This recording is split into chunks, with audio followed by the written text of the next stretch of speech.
the Bath and West Community Energy has been operating since 2010. I've been involved in energy issues more widely, sustainable energy, energy efficiency, and renewable energy since the mid-80s, when I worked at Bristol Energy Centre and the Centre for Sustainable Energy in Bristol for many years. So I bring a bit of that background as well. So what I wanted to try and do now was just to provide a little bit of information. Can you see the presentation? Yeah, great. Yes, but with a lot of other things behind it, so you probably want to make it full screen. Okay. I thought I was just sharing the Microsoft the PowerPoint. Yes, that's it. Great. So wanted to cover a little bit about Bath and West Community Energy, where we've come from, just to give an illustration of what can be done, although I will quickly emphasize that we had the benefit of feed-in tariff from 2010 to 2018, 2019. So that's no longer available, so it makes life a lot more difficult, but it's still not impossible. So I'll give a bit of information about Bath and West, a bit about the challenge in terms of the energy transition, and also obviously a bit about opportunities in your local area and taking forward community energy in Hazlemere. So, excuse me. So Bath and West Community Energy, like many community initiatives, we started in the top room of a pub. This one in Bath in 2008. It took a couple of years before we were actually established. Bath and West Community Energy in 2010, with the aim of delivering clean local energy, community owned for the common good. The main focus of it was trying to establish a community enterprise, so a community business, not a charity, that could deliver renewable energy and low carbon energy projects on a financially sustainable basis. So we weren't dependent on grants ad infinitum, and we could scale, because we didn't want to just stick with a couple of solar panels on a few roofs. We wanted to try and see how far we could go in terms of scale. We set it up as a community benefit society, which for us was really important. It's democratic, one member, one vote, regardless of the shareholding, has an asset lock. So that means that the assets that we develop, the renewable energy assets, can't be kind of stripped for commercial gain, if you like. They have to be geared towards community benefit, and we're not-for-profit. There are various versions of the co-op structure. We went for the Community Benefit Society because it prioritizes the community in terms of benefit rather than the members of the co-op. That is also one other option. So our area of interest, Bath in the middle there,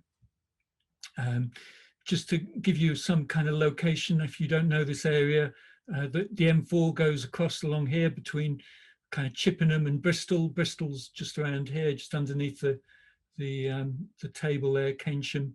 Yeah, Chippenham, Swindon, kind of off the map. So when we started, we had, and I think this is a challenge for all new groups, a question as to how big an area should we cover. Because we wanted to deliver scale, we decided that we didn't want to just focus on a very small community. So we've picked an area that is large enough to generate enough renewable energy so that it can meet a substantive part of a local demand. And if we'd just gone for Bath, for example, with just an urban area, then it obviously limits quite considerably what you can do from a renewable energy point of view. So since 2010, we've raised £20 million through community fundraising and debt from Triodos, about half and half, around about 1,000 members. We've built over 12 megawatts of community solar, primarily community solar, enough to power around 4,000 homes. So still not got to the scale that we want to get to, but it's got beyond just being small beer, if you like. So 11 solar systems on schools, 4 on community buildings, 5 ground-mounted solar arrays, and 1 small but perfectly formed community hydro kind of renovated water wheel. Those projects have delivered enough surplus to enable us to donate over £200,000 into an independent community fund that we've distributed to communities in our area, delivering carbon reduction projects, fuel poverty projects, things from share and repair programs through to sustainable transport, community orchards, a whole wide range of local food, sustainable transport and energy projects. All of this is being underpinned by a growing supporters network. So a volunteer network that has provided a lot of support around communications, outreach, community outreach, local engagement, as well as technical support. We've got a technical group of primarily, but not solely, retired engineers who keep coming up with really interesting new ideas for us to think about. For us, this has demonstrated to us, along with, I have to say, a number of other community energy groups around the country, a different way of doing business, an approach that emphasizes ownership, and in this case, the ownership rests with the community enterprise, but as a community benefit society, the holding those assets on behalf of the community. These are just some of the groups in our area. Who controls, and because of the structure of the organization, it's the members that control. Our members vote half of the board on each, well, not half the board each year, but there's a rotation that always ensures that the majority of our board is represented by our membership. So in a very real sense, our members control what we do.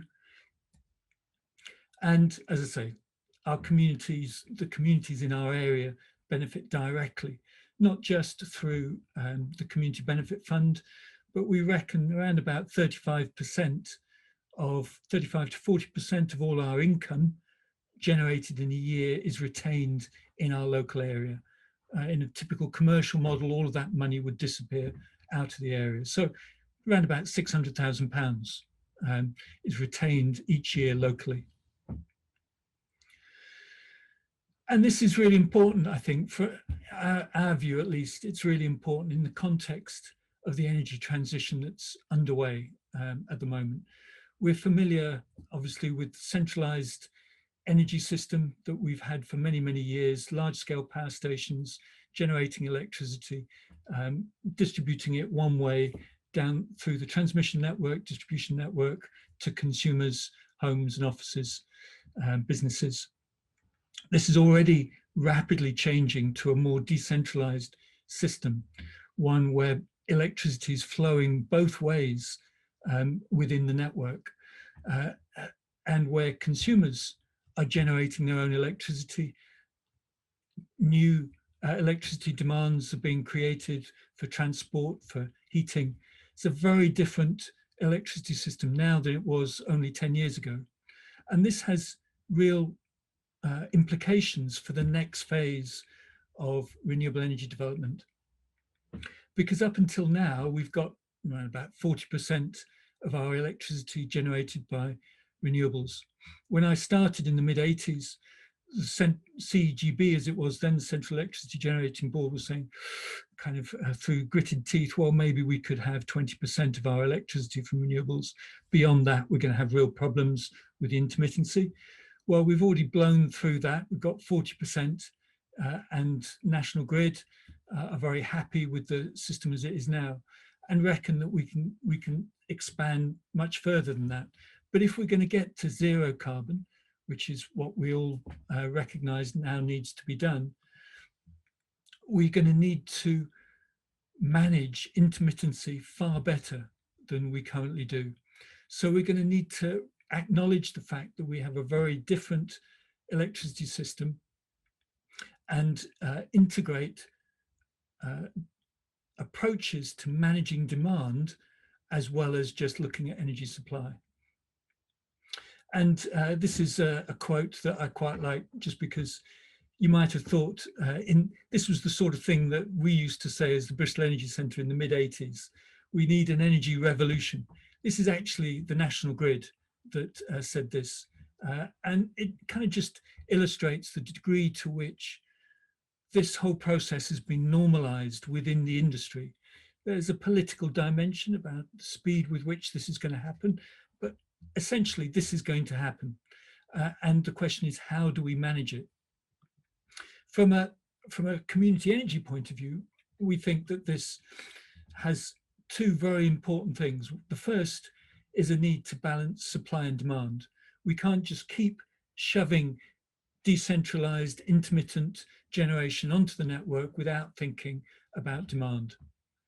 So how do we balance supply and demand at an increasingly local level? The days when the National Grid used to turn up and down power stations in their central office have long gone. But in order to do this and to integrate the level of generation into the network and manage demand in the way that we need to get far higher levels of public consent. From BWCE's approach to this, we've kind of initiating a big community solar program, 2020, now 2021, looking for new solar roofs. We've published a roof spotters guide on our website, identifying the key things to look for good solar roofs. We're looking at new ground mounted solar and wind, but we're also looking at new business models, looking at EV charging networks. Can we make community charging networks community owned? We're looking at a program called Solar Streets, which is looking at when this little graphic here on the left hand is a house. I know it looks like an arrow, but once you put a solar panel on it and start generating electricity, we have the problem whereby we used to be this kind of blue here is the electricity demand profile. We used to have a peak of electricity in the evening, and in the morning, of course, our solar is generated in the middle of the day. So how can we shift electricity demand from the peak times to better match with solar? This is purely on a household level, but this is what needs to happen more widely too.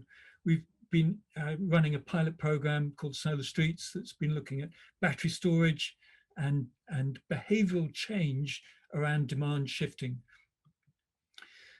But we recognize that actually just relying on behavior change is a real challenge. So we've also moved on to thinking about to what extent can we automate that level of demand shifting? Can we support householders to use electricity at better times of day for the system by automating some of that demand shifting, which obviously raises a whole range of issues around control, data access, data protection. These are the things that we're looking at within the pilot and looking at can, at a community level, we build the trust necessary to enable householders to feel comfortable with that sort of third-party automation. Finally, as part of that project, we're looking at peer-to-peer trading, the idea of being able to sell electricity directly from generating plant to consumers, where you haven't got a direct private wire. And this is, if you like, the holy grail for community energy. If you can create a really strong link between your local generating plant and consumers, and on top of that, potentially sell electricity at a cheaper rate, then everybody's a winner. There are regulatory issues around this within the electricity system that prevent this happening at the moment. But there are changes underway in the next 18 months to 2 years, which may enable this to happen.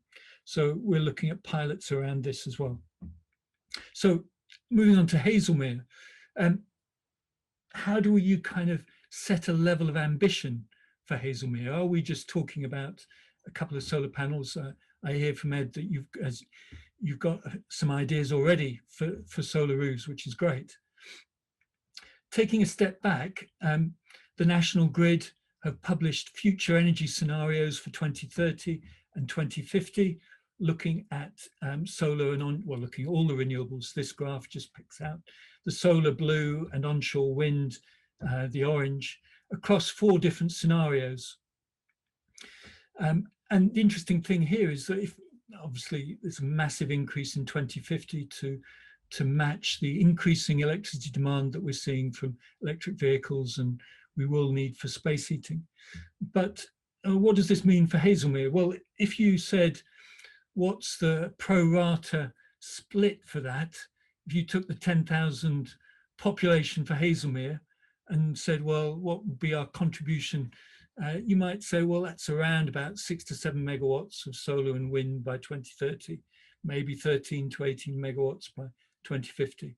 I know this is a very artificial way of looking at it, but it's worth just thinking about from a, well, how feasible is this?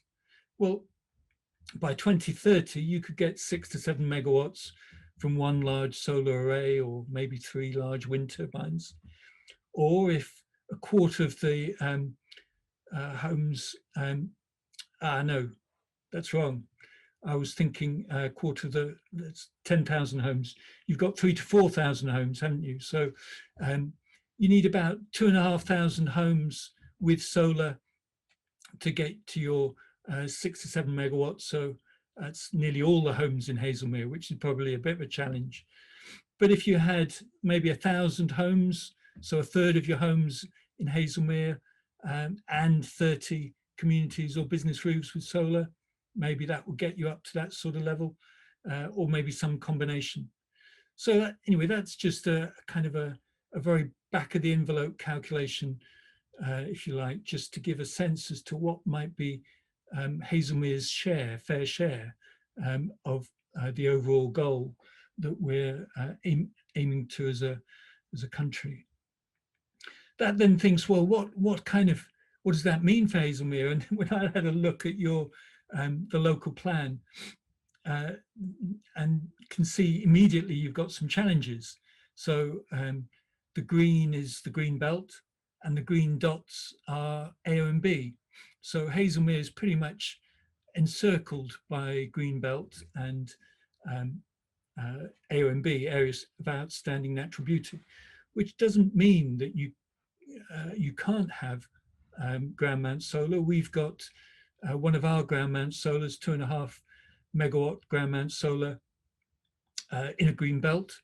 In fact, our local authority has special planning guidance outlining how to put solar in green belt.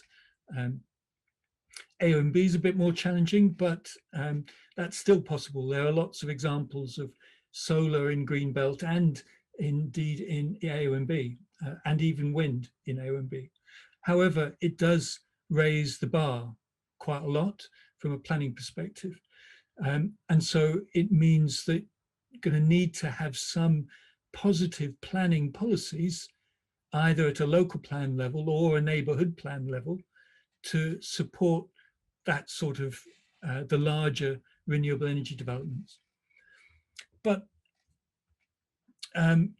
there's still the potential for rooftop solar. And just very quickly, thinking about it from a community energy point of view, with no feed-in tariff, how do we pay for the capital costs of a solar system? If we're going to raise capital, we've got to pay interest to people who've invested. Where does that income come from? So the kind of at the core of this is the gap between the wholesale and retail price for electricity. So the answer to where is it still financially viable is where you can secure long-term minimum income by selling electricity direct to the consumer. Putting aside the peer-to-peer trading idea that I was raising earlier, that leaves you with where you have a private wire connection between the solar or wind system and your consumer. The easiest example of that is putting solar on the roof. But you can still have solar next to buildings, particularly if they have a larger consumer, larger consumption, maybe schools or businesses, or even local authority buildings. If you can create a private wire, you can then set up an agreement to sell electricity to that consumer over 15 to 20 years.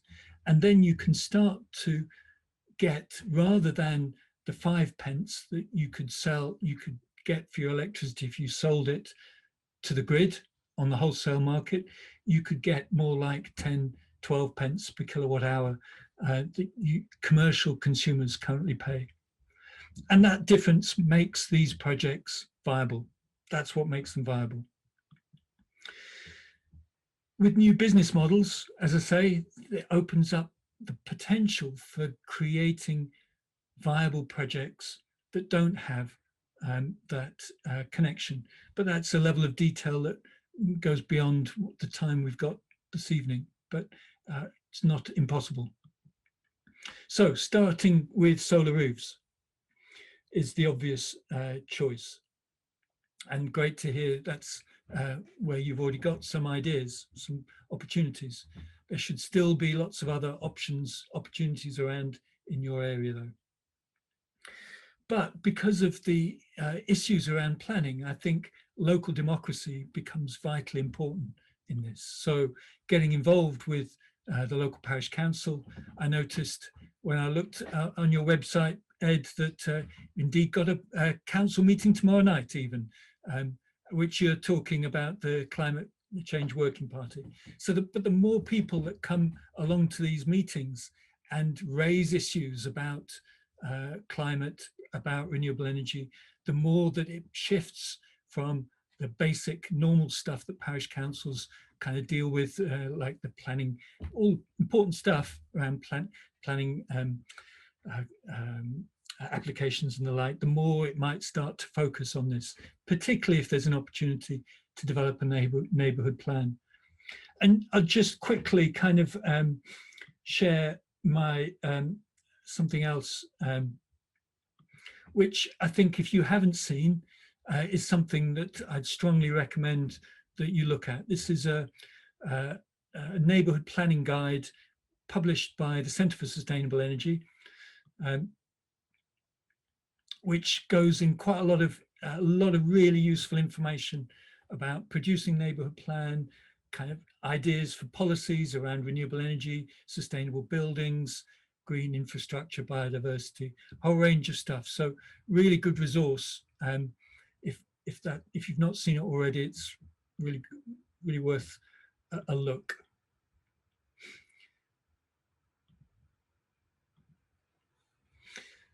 So great to hear that you've got a neighbourhood plan opportunity just coming up. Really good opportunity, given the challenges that you've got. But also, just looking at the High Wycombe local plan, it's not strong on climate change. So when Buckinghamshire updating it now with the kind of reorganisation, I understand that's happened, kind of rests with Buckinghamshire Council. When they do, really important opportunity for consultation. So in this sense, community energy is as much about mobilisation as it is about practical projects. Without that mobilisation of positive voices within the community around these sorts of issues, we're not going to create the planning space, if you like, to actually develop the larger projects. So also, if there are new renewables projects coming in, provides an opportunity to champion them. But the bottom line of this mobilization is just talking to friends, family, neighbors, colleagues. The more that we can normalize the whole debate around the need for action, the more, when opportunities come along, there's likely to be support for them. And they're obviously more likely they are to be successful. So just a couple of final slides. Setting up a new community energy enterprise. Is it worth doing it? Or should we be working with existing community energy organizations? Well, just looking at in your area, I kind of noticed you've got Transition Town, High Wycombe, just down the road. I don't know whether you have links with them. There's a low carbon Chilterns co-op, but it doesn't seem, I'm not sure what's been happening around that recently. That on the website, there's not a lot new stuff, but there may be might be an organization to work with. But there are some very good community energy groups nearby. So in Maidenhead and in Oxfordshire, just over the border, the Low Carbon Hub. Both Low Carbon Hub in particular has got loads and loads of expertise and knowledge. Made Energy also very good, have done a number of solar projects, and they might be prepared to support you, give you advice, guidance, certainly worth picking their brains. So find out what's happening locally and get them involved and see what they can do. But if you do want to set up your own community energy enterprise, it will require enthusiasm and commitment over a long term. It's not something that you enter into lightly, but it can generate huge value at a local level and could be the difference between success and failure of new projects. But if we are going to do that, then developing, well, these are kind of obvious things really, that you do in any new initiative: business plan, clarity on skills and experience, pragmatism around what to focus on first. But I've done a lot of supporting new community energy groups, and there's quite a lot of common mistakes that people do. And no, it's not just community energy, it's wider community energy groups. The people that are sitting around the table when you first set the group up start talking about it. Are these really the right people? They might be the people to set it up, but do they have the skills and experience to make it work? Are there gaps that need to be brought in? In terms of focus, starting on something, and it sounds like you've picked exactly the right thing. Solar roofs should be relatively straightforward to do, certainly the easiest thing to do.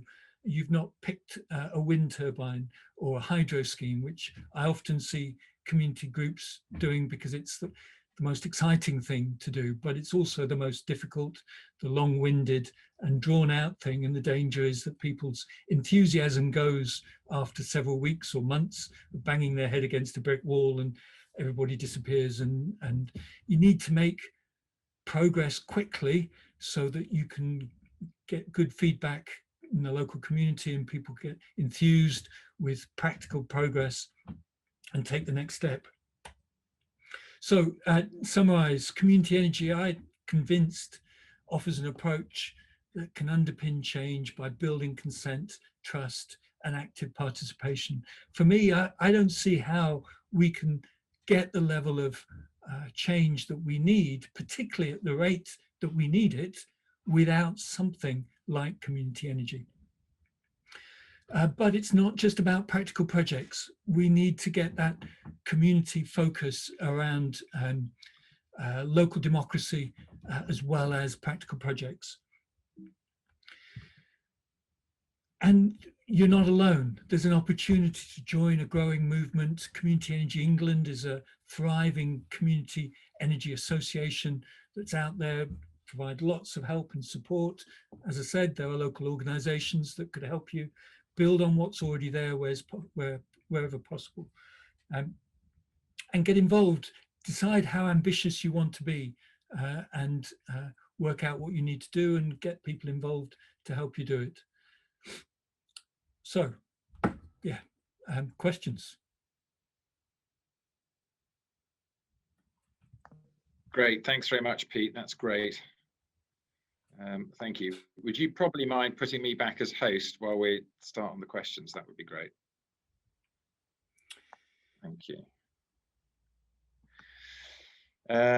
Okay, Pete, well, there's a first question here from Alan Thorley. Would it be possible to do what you did via a charity rather than co-op setup? Yes, you can have charitable community benefit societies, or rather charity exempt community benefit societies. The value of the community enterprise approach is that it enables you to raise capital in a way that's more difficult to do as a charity. It's not impossible, but you would need to set up some form of wholly owned subsidiary, maybe as a limited company, but or limited by shares.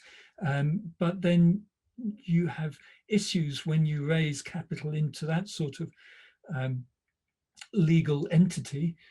As a community benefit society, there are a number of benefits to you as an organization when you raise capital. So there is exemptions from the full financial regulations run by the Financial Conduct Authority.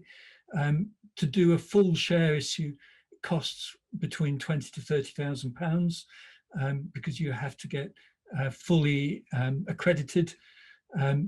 As a community benefit society, you don't need to do that. So there are benefits doing it as a community benefit society or as a bona fide co-op. Both of them are mutuals, if you like, what building societies used to be. But so charity is possible. I've seen some do it like that, but it is a lot more challenging. And I'm just assuming when you're talking about raising capital that the people you're raising capital from want a return.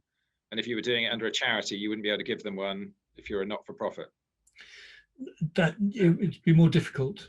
Yeah. You would have to give an even lower return. You can do it, but it's a lot more difficult. Right.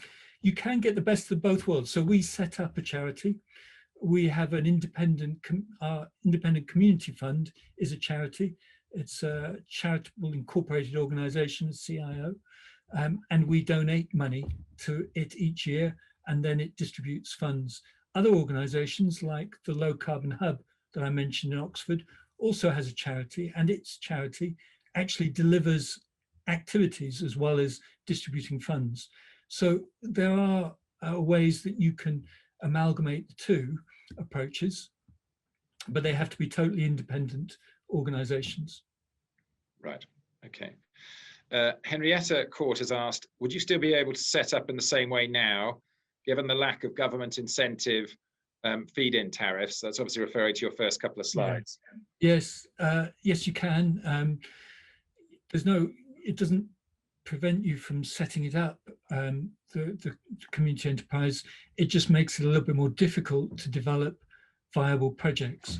But it's not impossible, as I say, and the solar roofs are viable because, and in fact, you no longer need the feed-in tariff because the panel prices have fallen by 2/3 since we started in 2010 to where they are now.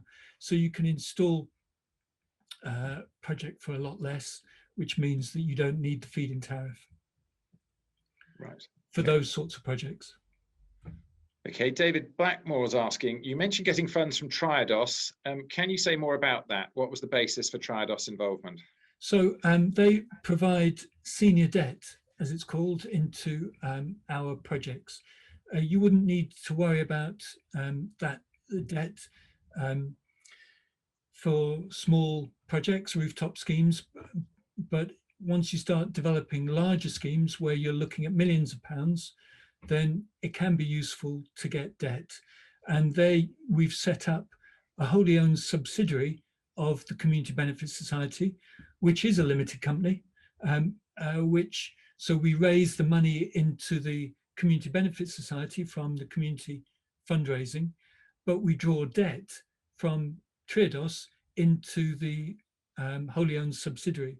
And we do it like that because Triodos want to see the asset ring fenced in a separate entity, because as senior debt provider, if we default on the loan repayments, they step in and take control of the project, and they want it to be in a ring fenced entity which they can just take on if they need to. Obviously, we have no intention of doing that, but it's part of their risk management. So the basis of it is as a debt, 15 to 17 year debt. And the value to us is that it's at a lower interest rate. So we're currently raising capital at the moment at between 4 to 5% through community fundraising. The debt from Triodos is 3%. Okay.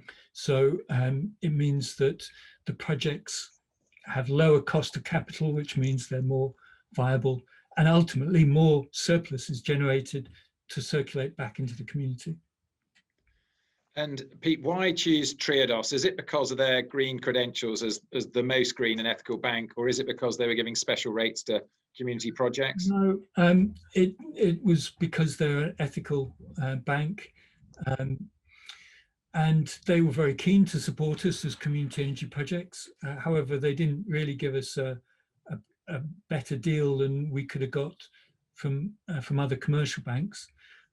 But the fact that they were keen has value, because it just makes things go a little bit smoother. Banks are very bureaucratic agencies that have got lots of hurdles that you need to jump through. So it's good to have a bank that really wants to work with you, rather than one that's kind of ambivalent, not ambiguous, Yeah. ambivalent. Sure. Okay, Jane Baker is asking, would love to hear more about battery storage and looking at the possibility for linking up streets. So I suspect that's looking at if certain streets have the solar panels and certain don't, can we use batteries to transfer it? Yeah, no, I think increasingly batteries are going to be critically important as part of this whole balancing supply and demand. I think at the moment, well, I know battery storage is only commercially viable at quite large scale. So the batteries are actually connected to the grid directly, and in some cases co-located with large solar arrays. At a small scale, in some very specific circumstances, they can be commercially viable behind the meter. So on where you have large consumers, they can install batteries. At a domestic level, it's not commercially viable, but it can be done. You can buy domestic batteries, as we did in our pilot. They were costing us around about £4,000 each. So they're pretty expensive. They don't pay back in the sort of time scale that makes it meaningful from a commercial point of view. But for those that want to do it for other reasons, it has value. I would say there is a sustainability issue around batteries. They require rare earth minerals like cobalt, lithium, and cobalt and lithium are often mined in very kind of suspect parts of the world where human rights issues are quite prominent, and they create significant environmental issues as well, and they are finite. So I think battery storage is an area that is going to go through rapid technological change over the next 5 years. There are new battery storage technologies that are coming online that aren't dependent on lithium and cobalt, but they're not anywhere near commercial yet. Ultimately, people are looking at things like fuel cells and hydrogen that can give you long-term storage, but all that's some way down the track, although it may be kind of only sort of 4 or 5 years. So in answer to your question, it depends where you're coming from. If you're wanting to do battery storage because you kind of feel it's really, really important and you want to push the kind of envelope, if you like, then by all means consider it, but do take into account some of these other issues. And certainly, if it's certainly at a domestic scale, look at doing everything else first: energy efficiency and renewables and demand shifting. And then if we still got a problem, think about battery storage as the final piece of the jigsaw.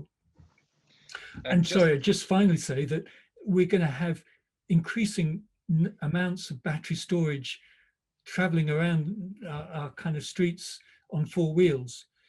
And people are increasingly looking at ways of integrating battery storage from electric vehicles into utilizing it within the home. That introduces a number of technical challenges because batteries in cars are kind of quite large, 40 kilowatt hour capacity batteries, whereas the currently batteries in homes are 3, 4, 5 kilowatt hours.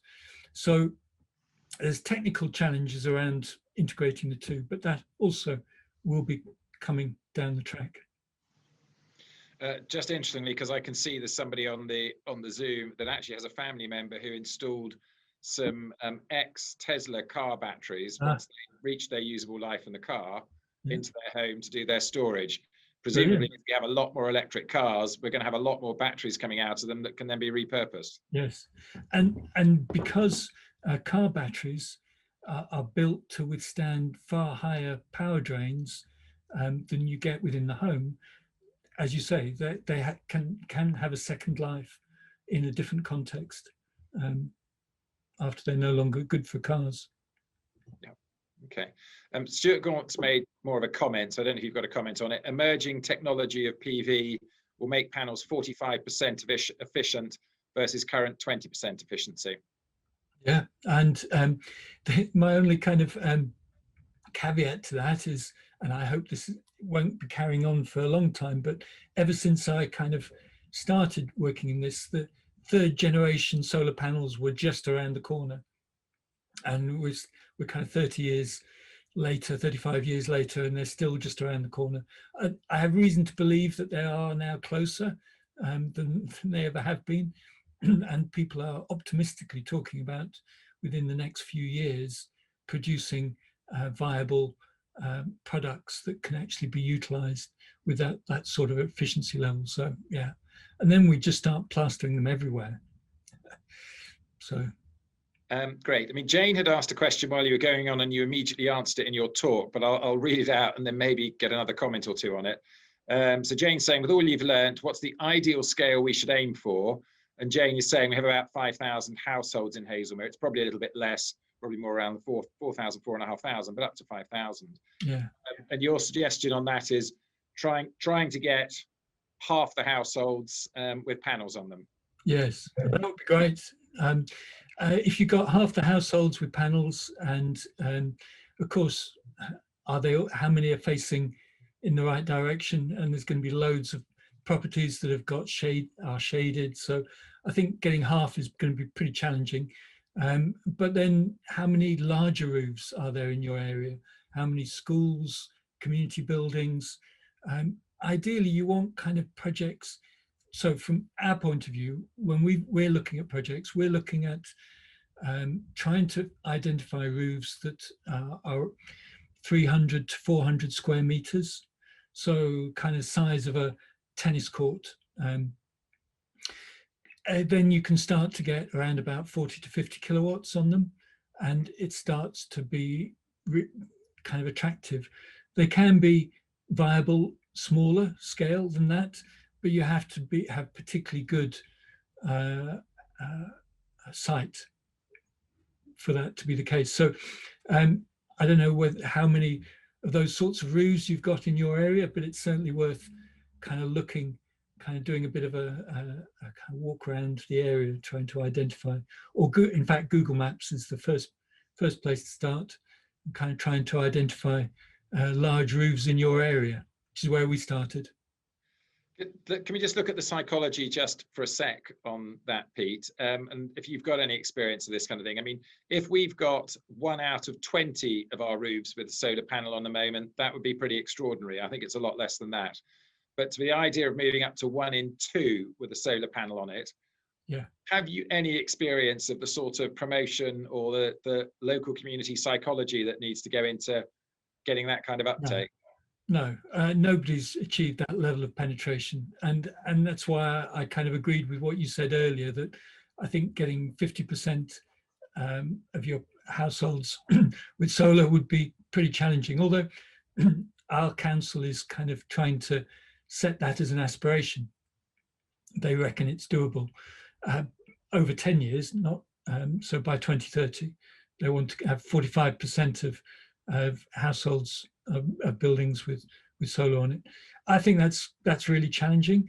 But the thing is that my experience is that once people start doing this sort of thing, then it starts to happen. It's noticeable when you go around areas in our patch, at least. Solar panels tend to congregate in areas. So when one person puts solar panels on, or two or three people, and then you start to get 4, 5, 6 panels, properties with panels on. And I do think that once you start seeing solar panels around, people start thinking about it as an option for their own homes.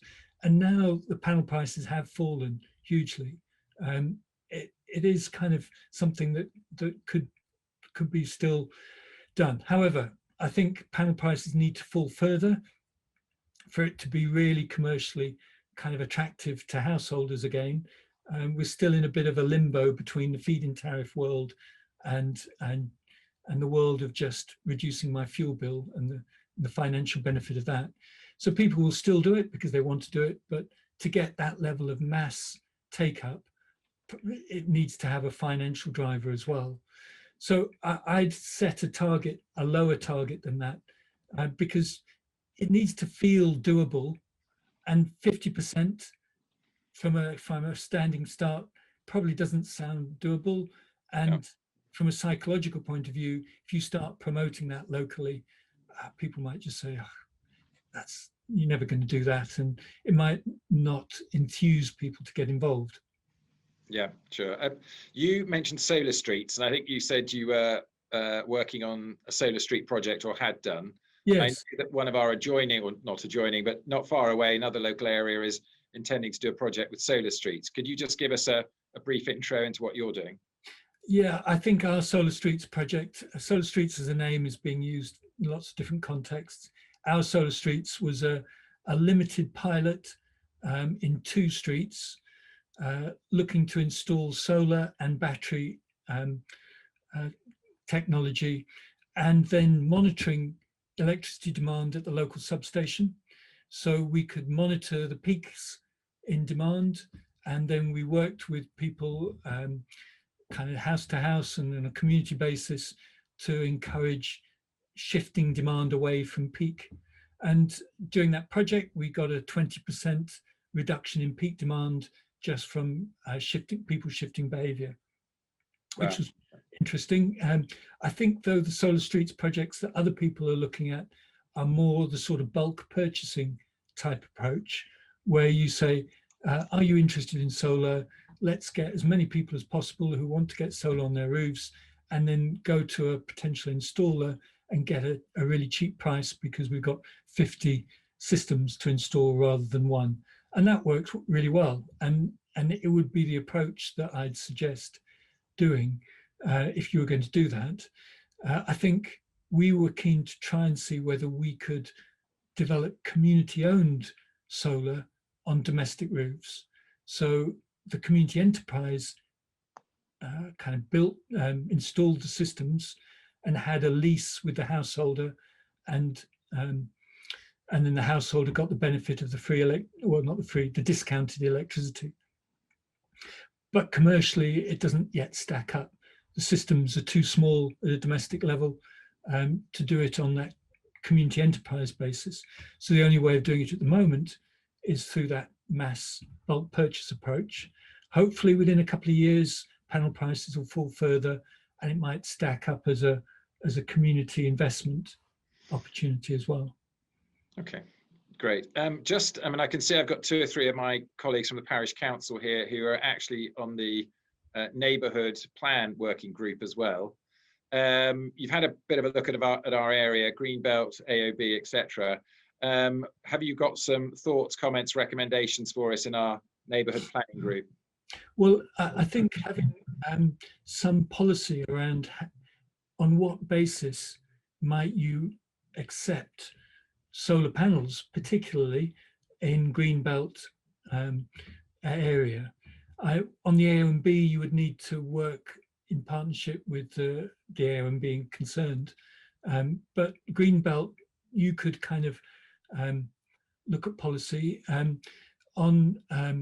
I mean, it depends how ambitious you are. You could look at wind. So I don't know, I haven't looked at wind speeds in your area where there is anywhere that might be, from a technical point of view, be good for wind. But if you, in your neighbourhood plan, you identified an area of search, if you like, for wind turbines. Some parishes have done that. Certainly at a local plan level, that local authorities are beginning to do that. So you're not saying we're going to definitely have a wind turbine here, but you might say if you're going to have a wind turbine, this is the sort of area that you might kind of look at. And then from a development point of view, new development, having policies around sustainable construction, encouraging new development to be of a particular standard that might require having solar panels on the roofs, for example, as well as standards of energy efficiency that might go beyond building regulations. Are they looking at EV charge points? Are you looking at community car clubs, minimizing parking spaces with use of car clubs rather than...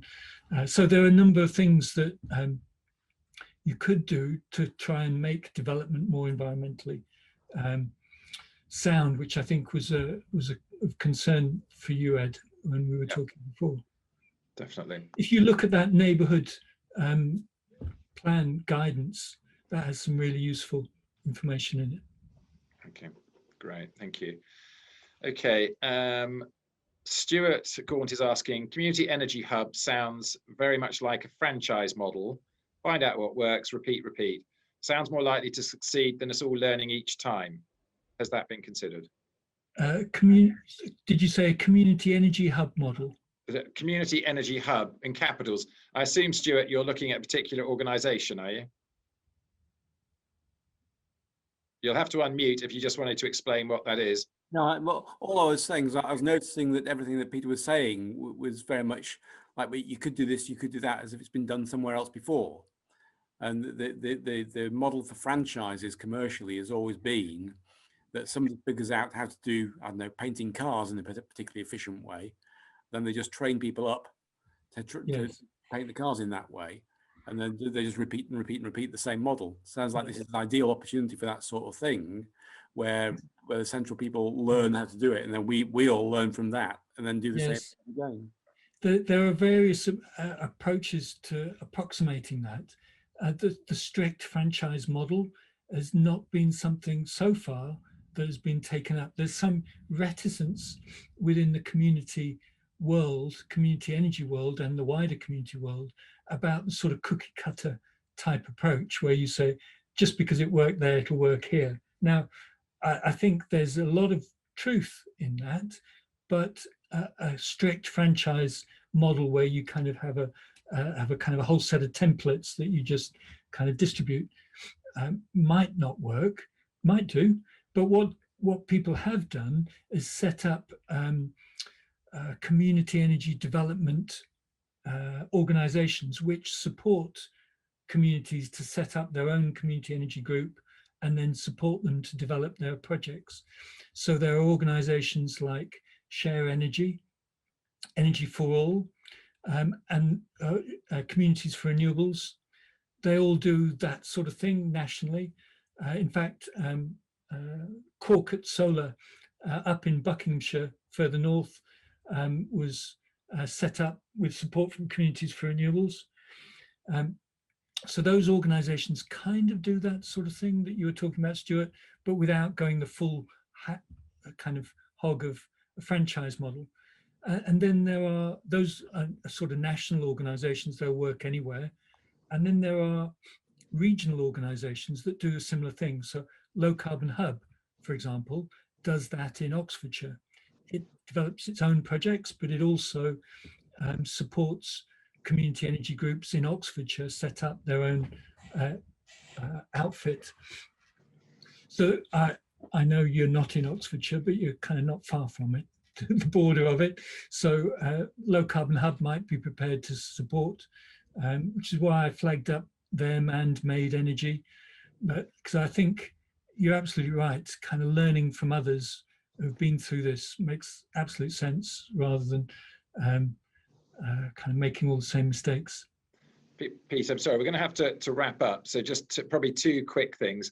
One is Catherine has asked, could you post for us a link, please, to that neighbourhood plan advice thing you put up? That would be great. Yeah. And then maybe just for literally 60 seconds, a last one from Alan Thorley. Can you talk us through the very early stages of setup, i.e. first fundraising, first project? How about a 5-point whisk on that, and then we'll have to wind up. Okay. Let me just stick the thing in. So that's the link is in the chat. Great. So initial setup. So ambition first. What kind of organization do you want to be? Is it something that is just going to do 1 or 2 solar roofs, or do you have aspirations to deliver kind of much more than that? And that's important because that'll determine who you want to get around the table, the skills you need to involve, and the sorts of partners that you want to establish. So ambition first, and then skills and experience. So ambition, business, kind of not the full business plan, but kind of an idea around strategy, skills, and then start looking for projects and partners. So ambition, strategy, skills, projects and partners. Great. I mean, Great. I think the actual share offer itself is a really critical moment. When you have 2 or 3, 4 or 5 rooftops, or however many rooftops you're going to get, then the share offer is a really important time, because it's the first time that you kind of present yourself to the wider community, or maybe not the first time, but the first time when you want active involvement. So then following on from your point, Stuart, it's really important to involve somebody that's kind of done the sort of share offers before. So you get your share offer document right, you get your financial projections in the share offer document right. Yeah, and there are people out there. So the other organization, I'm just getting the link, the Community Shares Unit.